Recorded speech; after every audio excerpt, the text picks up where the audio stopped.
Bismillahirrahmanirrahim. Assalamualaikum warahmatullahi wabarakatuh. Insya Allah pada kesempatan kali ini kita akan belajar tentang salah satu produk hewani yang sangat familiar ya, yaitu daging, khususnya mengenai komposisi dan nilai gizi dari daging. Bersama saya Siti Aminah, SPT MSI. Nah, daging merupakan pangan yang sangat familiar begitu ya. Karena kita tahu daging memiliki nilai gizi yang cukup lengkap, kemudian rasanya juga enak ya ketika dimasak, dan merupakan salah satu primadona di meja makan begitu. Dan harganya juga cukup tinggi ya dibandingkan dengan produk-produk hewani lainnya. Nah, berdasarkan SNI tahun 2008, pengertian daging sendiri merupakan bagian otot skeletal dari karkas sapi. Gitu. Jadi kalau daging itu relate-nya ke sapi begitu ya, dan merupakan bagian otot skeletal karena yang paling banyak menyusun daging ini adalah otot. Nanti kita akan belajar ya setelahnya. Yang aman, layak, dan lazim dikonsumsi oleh manusia. Dapat berupa daging segar atau belum diolah ya, kemudian daging segar dingin sudah melalui pengolahan yaitu prinsip atau proses pendinginan, kemudian daging beku yang sudah mengalami atau melalui proses pembekuan. Nah, tadi kita sebut ada karkas sapi. Karkas itu apa? Bedanya apa daging dan karkas? Nah, kalau karkas tadi adalah bagian otot skeletal dari daging, adalah bagian otot skeletal dari karkas.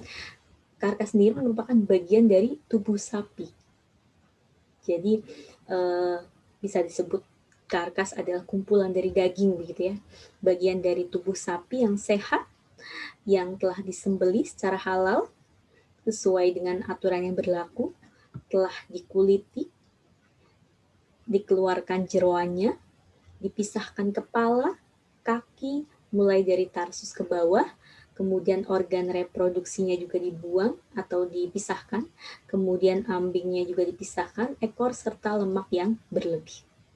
Jadi kalau karkas, kalau kita lihat yang suka digantung-gantung di warung sate mungkin ya, sudah tanpa kepala, tanpa kulit, tanpa jeroan begitu. Itu adalah karkas sapi. Dari daging merupakan bagian dari karkas. Nah, apa saja sih komponen dari daging ini? Terdapat 3 komponen utama pada produk daging, yaitu jaringan otot, lemak, dan jaringan ikat. Yang masing-masing komponen memiliki fungsi spesifik sehingga menyusun daging sedemikian rupa. Kita akan belajar satu-satu ya. Yang pertama adalah jaringan otot. Nah, tadi kenapa pengertian di SNI, daging adalah kumpulan dari otot skeletal, karena memang yang paling banyak menyusun daging adalah jaringan otot, yaitu sebesar 35-65%. Cukup banyak ya, dari total berat karkas. Nah, otot ini melekat pada kerangka, ligamen, tulang rawan, dan kulit. Nanti selain ada jaringan ikat ya, yang fungsinya memang untuk mengikat antara daging dan tulang, jaringan otot ini juga memiliki fungsi perlekatan antara daging dengan bagian di sampingnya seperti tulang ataupun kulit begitu ya. Terdiri dari otot lurik, polos, dan otot spesial.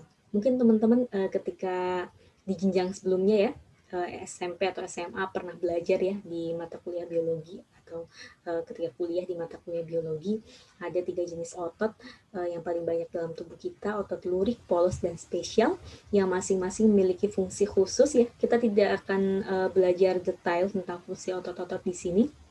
Kita hanya tahu bahwa daging juga terdiri dari otot lurik, otot polos, dan otot spesial.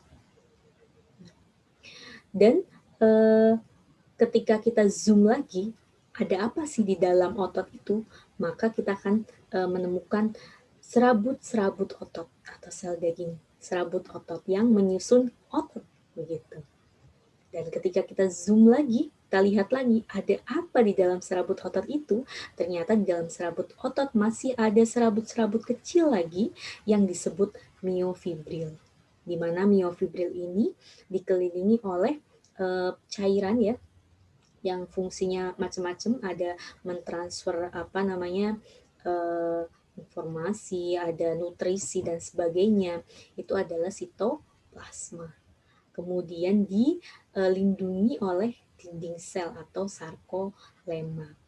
Begitu detail dan begitu spesifik fungsi, bentuk, karakteristik dari si daging ini yang Allah ciptakan, yang memang menjadikan daging ini memang spesial gitu ya, untuk melengkapi atau memenuhi nutrisi pada tubuh manusia.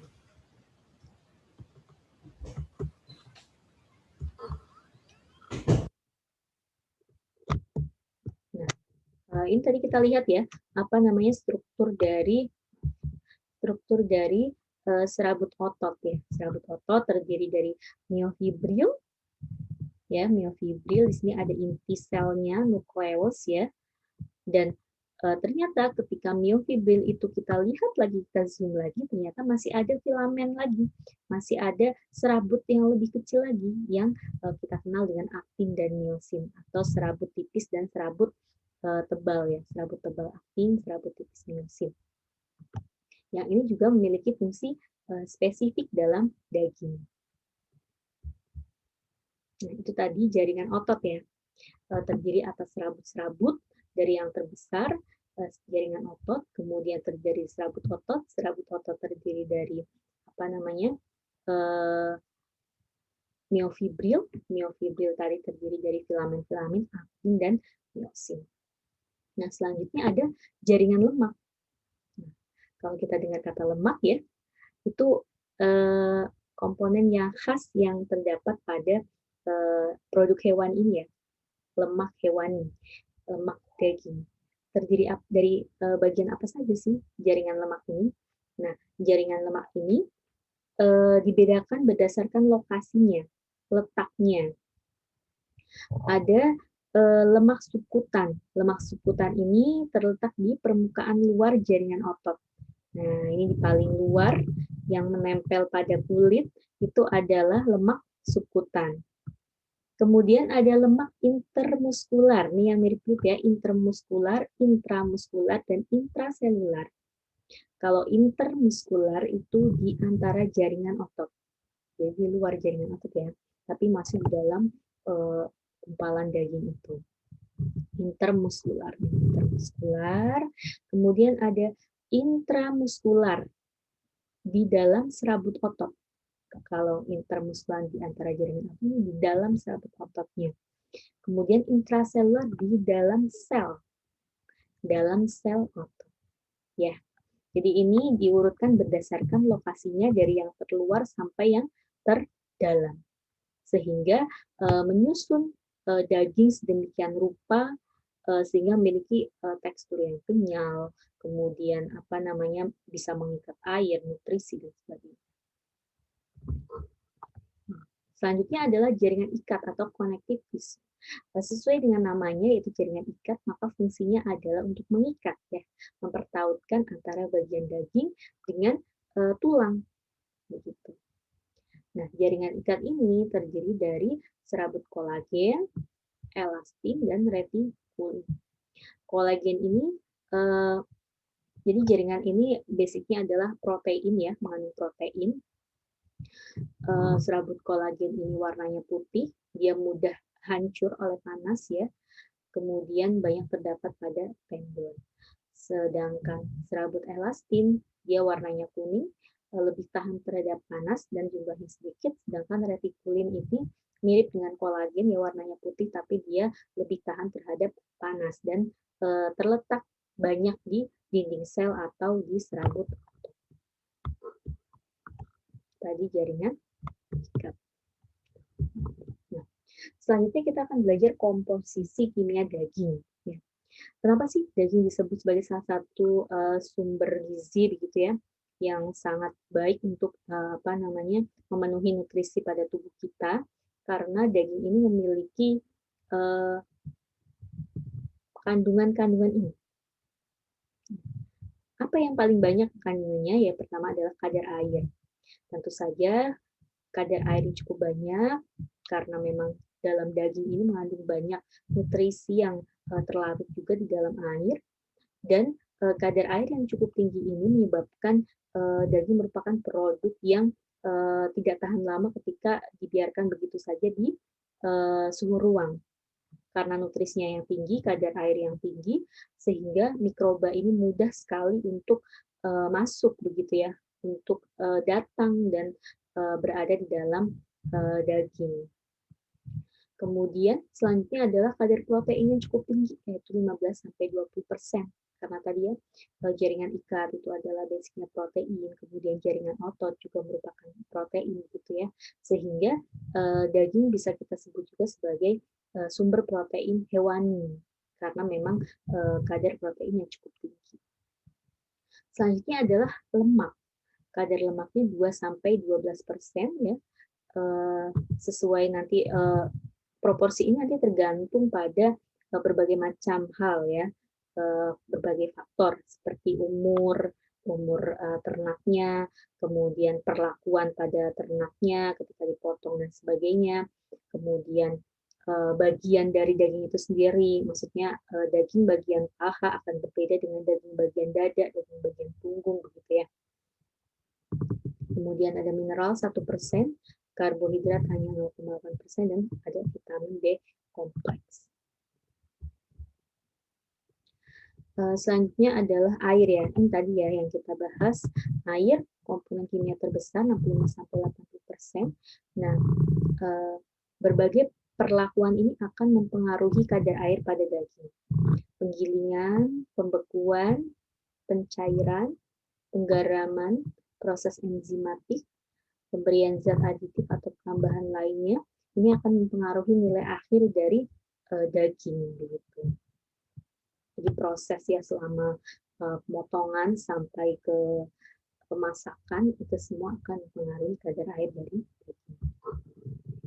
Nah, WHC, water holding capacity. Ya, kita sering mendengar ya, daya mengikat air, yaitu kemampuan daging untuk menahan airnya selama aplikasi kekuatan eksternal. Jadi tadi ada berbagai macam tindakan yang mempengaruhi dari kadar air, pengaruh kadar air. Nah, ternyata daging ini punya daya mengikat air, daya mempertahankan air ya, supaya air itu tetap tertahan pada daging. Kenapa? Karena air ini sangat mempengaruhi beberapa karakteristik daging, dari warna, tekstur, juiceness, keempukan, kekenyalan, ini dipengaruhi oleh kadar air dalam daging, daya ikat air. Begitu.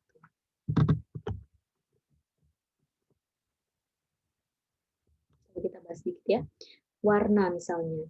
Nah, kadar air daging yang cukup baik akan menyebabkan warna yang masih cukup baik gitu ya, merah dagingnya masih cerah begitu. Kadar airnya semakin menurun, tentu saja akan semakin membuat warna itu menjadi semakin gelap. Kemudian kadar air yang berlebih ya, ketika kita menambahkan air yang berlebih, maka warnanya akan menjadi lebih pucat atau memudar. Kemudian tekstur juga ya, ketika ketika daging ini kehilangan begitu banyak air ya dalam prosesnya, maka teksturnya juga akan berpengaruh ya, teksturnya akan menjadi lebih lembek dan kekenyalannya itu kurang. Nanti akan hubungannya dengan kesan juiceness ya. Jadi juiceness itu ketika mungkin akan terlihat ketika kita menyantap produk steak ya, steak atau sate gitu ya. Ketika kunyahan pertama itu ada kesan nyes gitu. Nah, itu kesan juiceness. Dan itu sangat dipengaruhi oleh daya mengikat air. Kemudian keempukan, tadi ini satu paket ya, tekstur, kesan juiceness, keempukan, kekenyalan yang sangat dipengaruhi oleh daya mengikat air. Sehingga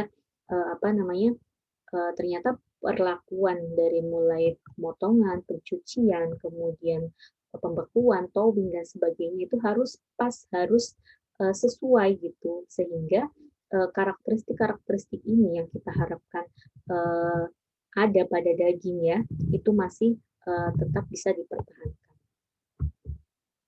Ini protein daging ya, tadi yang cukup banyak, sekitar 15-20% terdiri dari myofibril ya, tadi yang myofibril termasuk jaringan otot begitu, kemudian stroma dan sarkoplasma tadi ada di jaringan otot.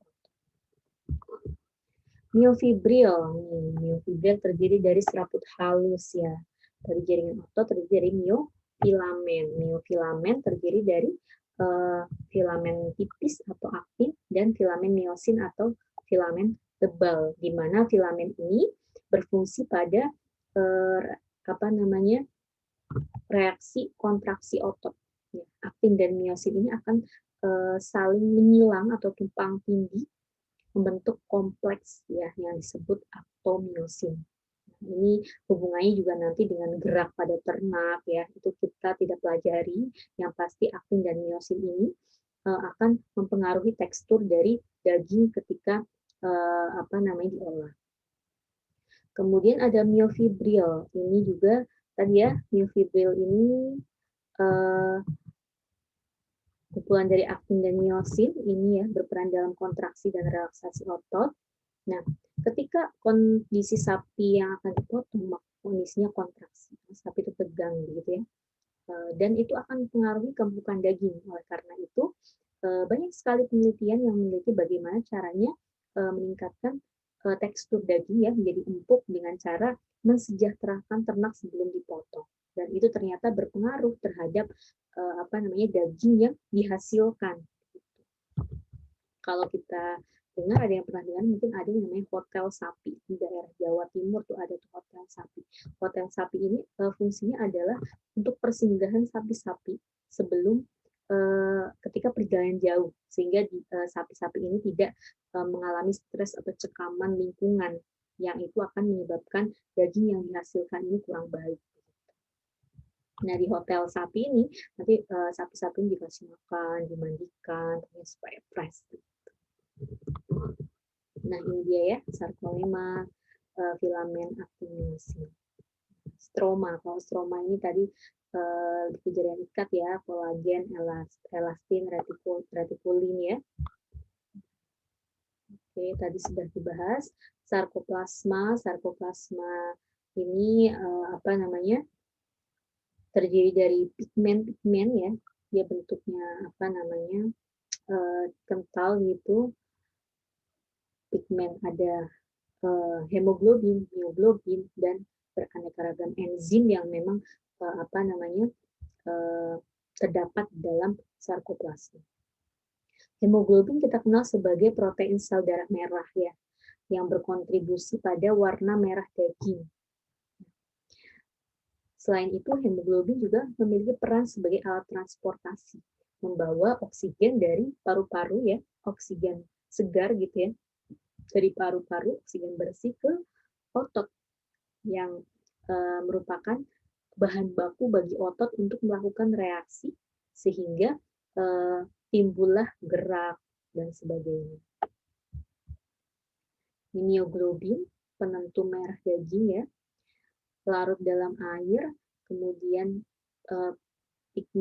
merupakan pigmen warna merah keunguan, dan perannya menyimpan oksigen yang dibawa darah melalui hemoglobin. Jadi mioglobin itu mengikat O2, mengikat oksigen, kemudian si hemoglobin itu alat transportasinya. Hemoglobin itu sel darah merah. Paham ya? Si mioglobin itu mengikat oksigennya, si mioglobin itu terdapat dalam hemoglobin untuk ditransportasikan dari paru-paru ke seluruh jaringan otot.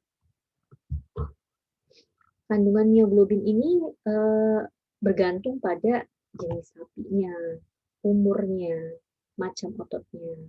Nah, sapi yang dewasa atau sapi tua itu akan mengandung mioglobin dagingnya ya, tubuhnya akan mengandung mioglobin lebih banyak dibanding dengan sapi muda. Oleh karena itu, jika kita perhatikan, warna daging sapi muda akan lebih pucat dibandingkan dengan warna daging sapi yang sudah dewasa. Kemudian sapi jantan juga akan lebih banyak mioglobinnya dibandingkan dengan sapi betina. Jaringan otot yang lebih sering digerakkan seperti diafragma untuk bernafas gitu ya, akan lebih banyak juga mioglobinnya dibandingkan dengan otot yang jarang digerakkan yaitu punggung. Karena memang si mioglobin tadi ya fungsinya untuk mengikat oksigen yang lari dari paru-paru ke jaringan otot. Jaringan otot kenapa butuh oksigen itu? Untuk melakukan pergerakan. Sehingga ketika dia banyak melakukan pergerakan seperti diafragma, maka akan banyak membutuhkan atau mengundang mioglobin membawa oksigen datang. Gitu ya. Oke, jelas ya prinsipnya begitu ya. Selanjutnya ada enzim. Enzim ini alamiah ya, ada pada tubuh kita untuk berbagai macam proses metabolisme. Ada enzim proteolitik, yaitu enzim yang mampu mendegradasi protein miofibril menjadi lebih empuk. Itu secara alami juga sebenarnya ada di dalam tubuh sapi. Nah, aging atau pembekuan ya pada temperatur dan waktu yang tepat ini akan membuat degradasi miofibril ini sempurna sehingga daging menjadi bertekstur empuk. Berikut adalah grafik atau bagian perubahan warna pada daging. Kalau diperhatikan atau berdasarkan penelitian, daging setelah disembelih dengan 1 jam setelah disembelih itu warnanya akan mengalami perubahan. Apa yang terjadi? Kenapa terjadi perubahan seperti itu? Kita lihat di sini. Nah, awalnya adalah berwarna merah ungu tadi ya, karena mengandung banyak mioglobin yang mengikat oksigen begitu. Mioglobin itu Fe, besi. Nah, kemudian terjadi oksigenasi paparan udara terkena udara sehingga akan bereaksi membentuk oksimioglobin yang warnanya merah cerah. Reaksi blooming ya, terkena oksigen kemudian menjadi warna merah cerah. Sebagian teroksidasi menjadi metmioglobin yang berwarna coklat. Begitu seterusnya, ini ada yang berwarna hijau, ketika teroksidasi lagi maka warnanya coklat kuning yang tidak berwarna. Sehingga perlu adanya perlakuan pengendalian suhu supaya warna daging setelah dipotong ya dari ternaknya itu mampu bertahan begitu. Karena ketika dibiarkan saja di suhu ruang pasti akan terjadi reaksi-reaksi ini, lama-kelamaan akan menjadi merah, kemudian akan menjadi coklat dan menjadi warna yang tidak menarik, yang tentu saja itu juga sebagai indikasi bahwa kandungan di dalam daging tersebut juga sudah berubah begitu, sudah terdegradasi, berkurang dan sebagainya. Bahkan merupakan indikasi sudah banyak mikroba-mikroba yang mulai berkembang biak di dalam daging tersebut. Dan ini hitungannya cepat ya, bukan hari, tapi jam, menit gitu. Perkembangan mikroba dan perubahan komposisi pada daging ini. Oke, ini tadi lemak ya, lemak pada daging, ada intermuskular, intramuskular, dan sebagainya. Komponen penyusunnya ada trigliserida, fosfolipid, kolesterol, dan vitamin yang larut lemak. Jadi dalam lemak itu sendiri ada komponen yang memang bagus untuk kesehatan, tapi sebenarnya Allah ciptakan semua itu bagus untuk kesehatan kita. Kalau kita memang mampu menggunakannya, memanfaatkannya dengan bijak. Dalam artian tidak berlebihan seperti itu. Seperti kita kolesterol sebenarnya bagus, dia punya fungsi tersendiri dalam metabolisme tubuh. Lemak-lemaknya juga. Ada di sini lemak asam lemak, ada asam lemak jenuh dan tak jenuh juga.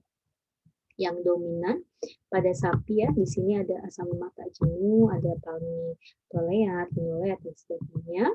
Kemudian lemak daging mengandung juga fosfolipid dan kolesterol yang sebenarnya sedikit ya jumlahnya, dan itu berkontribusi pada flavor, rasa, dan kualitas daging. Tidak selamanya kolesterol itu buruk sebenarnya, tapi dia sebenarnya Allah ciptakan itu sudah punya peran bagi produk itu dan bagi manusia gitu. Sepanjang manusia memang memanfaatkannya dengan bijak. Fosfolipid penting untuk cita rasa, daya simpan, kolesterol nih ya. Selanjutnya adalah marbling. Marbling ini merupakan lemak intramuskuler atau yang terdapat dalam jaringan ototnya. Kita lihat nih yang kecil-kecil ini namanya marbling. Lemak putih yang terlihat oleh mata tersebar pada jaringan otot. Nah, apabila dipanaskan, dia akan mencair ya karena tidak tahan terhadap panas dan menimbulkan kesan jizness. Kemudian aroma daging dan meningkatkan keempukan daging. Marbling ini juga dapat meningkatkan kandungan kalori dan lemak jenuh. Jumlahnya akan meningkat seiring dengan pertambahan umur dan penurunan aktivitas gerak. Jadi semakin umurnya bertambah dewasa, marblingnya semakin banyak, dan semakin sedikit aktivitasnya, marblingnya juga semakin banyak. Itu relate ya dengan manusia sebenarnya ya. Semakin bertambah umur, lemaknya semakin banyak, kemudian semakin sedikit pergerakannya ya, lemaknya semakin menumpuk.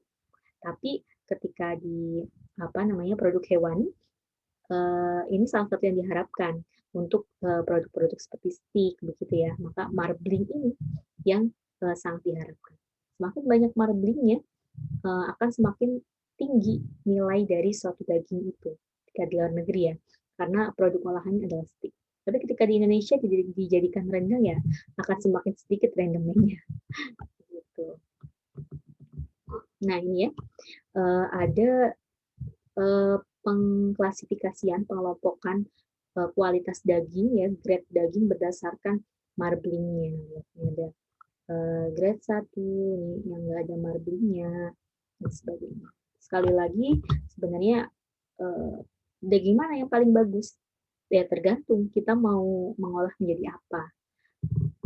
Kalau yang ada olahan jenis olahan yang membutuhkan banyak lemak, ada yang tidak. Selanjutnya karbohidrat. Ternyata di dalam daging juga ada karbohidrat atau glikogen, gula otot ya.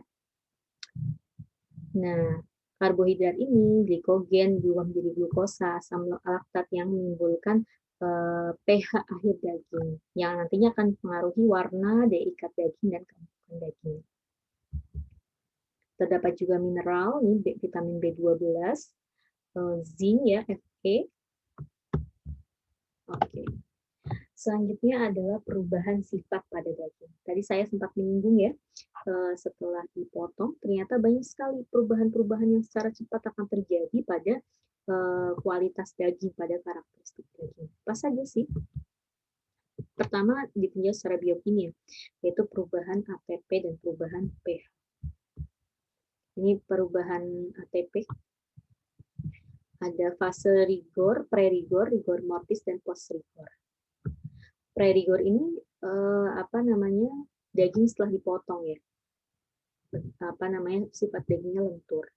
Kemudian rigor mortis ini terjadi keras dan kaku, itu terjadi setelah fase pre-rigor. Kemudian daging akan melunak kembali pada fase post-rigor. Satu.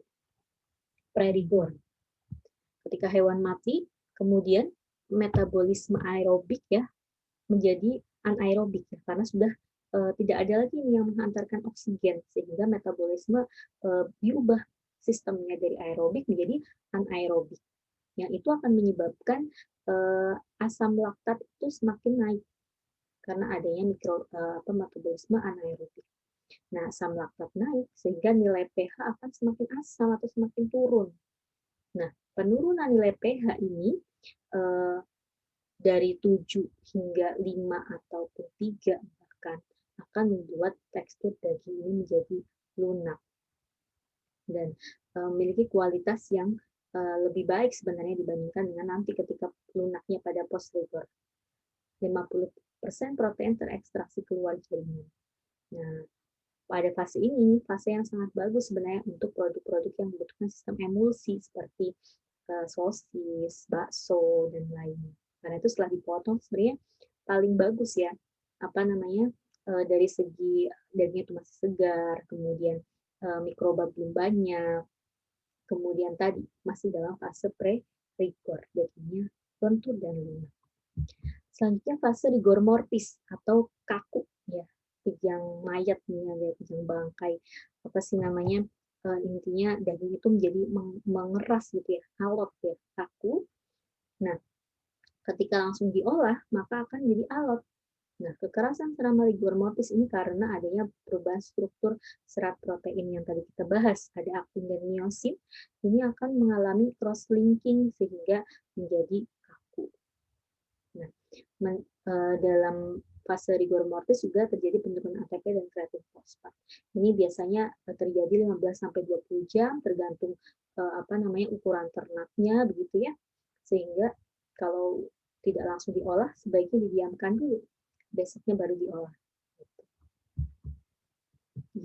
Post rigor ini tadi ya kejadian di mana daging itu lunak kembali ya teksturnya karena penurunan pH. Dari pH yang sempat naik ya ketika rigor mortis, kemudian pH-nya turun lagi sehingga salah satu enzim yaitu kapepsin ini menjadi aktif. Kemudian aktin dan miosin ini menjadi lepas ikatannya sehingga akan melonggarkan struktur protein dan serat otot sehingga daging menjadi lunak kembali. Tapi secara kualitas sebenarnya ketika dibandingkan masih bagus yang fase pre-rigor. Tapi lebih bagus dibandingkan fase rigor mortis yang kaku tadi. Nah, perubahan pH daging, ini pH daging normal 7 ya netral, kemudian ketika cukup istirahat itu menjadi lebih asam, kemudian ketika letih menjadi berkurang. Nah, apa sih pengaruhnya ya pH terhadap daging? Di sini ada beberapa jenis daging ya. Di sini ada PSE, normal, DFG. Nah, sebentar. Oke. Nah, di sini DFG ya, dry from dark from dry. Di sini dagingnya gelap ya, pH-nya sekitar 6 di sini. Kemudian ada pH normal di sini, kemudian PSE, pale soft exudate. Dia pucat dan bukan lentur, lembek begitu ya. Ini disebabkan oleh perubahan pH dan daya ikat air. Pale soft exudate. Nah, putih pucat ya. Ini daging normal, merah cerah. Kemudian dark firm and dry. Ini kering dan gelap. Nah, bedanya apa? Di sini ada pH postmortem. Ketika pH postmortem itu setelah dipotong ya, tinggi ya, lebih dari 5, maka dagingnya gelap. Jadi DFD itu disebabkan oleh pH postmortem yang tinggi. Daya ikat air tinggi, permukaan irisannya kering ya, dagingnya keras, dark firm and dry. Kemudian kalau pH postmortemnya rendah, maka dia akan menghasilkan PSE, pale soft exudate, warna daging pucat, daya ikat air yang rendah, irisannya basah ya, dia seperti mengeluarkan air, kemudian dagingnya lunak. Nah, kondisi yang seperti ini karena ternak yang sebelum dipotong ini mengalami stres atau cekaman lingkungan sehingga menimbulkan pH postmortem atau setelah dipotong ini menjadi seperti ini. Oke, itu tadi perubahan biokimia. Selanjutnya ada perubahan secara mikrobiologis. Di sini ada beberapa mikroba yang sering sekali kita jumpai cepat berkembang ya pada daging yang tidak ditangani dengan baik. Nah, Salmonella, Clostridium botulinum, Aureus, E. coli yang semuanya adalah bakteri-bakteri yang bisa menginfeksi manusia begitu ya dan menimbulkan gangguan kesehatan begitu. Dan itu sangat cepat sekali perkembangannya tadi ya. Oleh karena itu memang baiknya ketika setelah dipotong daging ini rantai dingin sampai ke konsumen gitu sehingga bakteri-bakteri ini tidak tumbuh berkembang secara cepat pada daging ketika memang daging tersebut mengalami rantai dingin. Rantai dingin pun tidak sembarangan langsung masuk ke freezer sebenarnya, tapi bertahap supaya tidak mengalami stres suhu begitu ya, cekaman yang terlalu mendadak begitu, suhu yang tadinya normal langsung ke Tapi baiknya tuh dari refri dulu, kemudian masuk ke freezer. Kalau ketika mau mengolah juga seperti itu, dari freezer turun ke refri, baru ke suhu ruang, baru diolah. Beberapa bakteri ya yang mikroba yang banyak berkembang pada daging. Sifat-sifat daging yang berpengaruh tadi ya, ada warna, sangisness, keempukan, cita rasa, terikat air, kenyalan, dan tekstur. Ini warna ya. Indikator kualitas juga warna, perubahan warna, warna lemak ini dipengaruhi oleh spesies, bangsa, umur, pakan gitu. Kemudian kesangisness ya, tadi dipengaruhi oleh spesies, irisan dagingnya, jenis cara mengiris daging itu juga mempengaruhi. Kemudian umur, marbling tadi banyaknya lemak intramuskuler, keempukan, dan daya ikat. Keempukan, ini juga tadi dipengaruhi oleh hal-hal juga yang mengaruhi juiceness ya, diri. Cita rasa juga dipengaruhi oleh jenis ternaknya, spesies, lama penyimpanan, pemasakannya, tekniknya, dan sebagainya. Kemudian tekstur, ini dipengaruhi oleh serabut otot ya, sifat lemak, jumlahnya, suhu jaringan otot, dan sebagainya. Baik, itu merupakan hal-hal terkait dengan komposisi dan nilai gizi daging, kemudian kandungan-kandungan ya kimia pada daging, perubahan-perubahan setelah daging itu dipotong hingga bisa diolah. Jadi daging merupakan produk hewani yang memiliki kandungan gizi yang cukup lengkap, cukup baik selama memang kita mampu mengerti teknik penanganan yang benar. Baik, saya rasa cukup untuk bab komposisi dan nilai gizi daging. Insya Allah dalam video berikutnya akan kita pelajari tentang bagian-bagian daging beserta dengan beberapa teknik pengolahan daging. Baik, saya akhiri. Kurang lebihnya mohon maaf. Wassalamualaikum warahmatullahi wabarakatuh.